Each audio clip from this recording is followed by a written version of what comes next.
হরে কৃষ্ণা। আমার ভিডিও নাকি অনেকেরই ভালো লাগে। কেমনে এই কথাটা বললাম? তো আমার আসলে কিছু ভিউয়ার্স আছেই। তাহলে আমি মন্দিরে যাওয়ার পর অনেকে বলে, মাতাজি ভিডিও দেন না কেন, ভিডিও দেন না কেন। তো ভাবলাম তাদের জন্যই ভিডিও বানাই, যারা আমার ভিডিও দেখতে পছন্দ করো।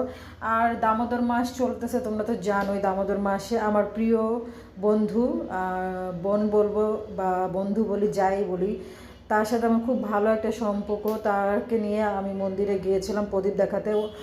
তো হঠাৎ করে আমরা প্ল্যান করেছিলাম, ও বলতেছিল চলো আমরা মন্দিরে যাই, প্রদীপ দেখাই, যেহেতু দামোদর মাস শেষও হয়ে যাচ্ছে। এর মধ্যে যাইতে না যাইতে আমার খুব কাছের মানুষ মানে পার্থর ফ্রেন্ডের ওয়াইফের সাথেও দেখা হয়ে গিয়েছিলো। আমরা একসময় খুব ভালো একটা সময় কাটাতাম সব বন্ধু বান্ধবরা মিলে। এখন আমার ভক্তি জীবনে আসার পর আর সেরকমভাবে হয়ই না।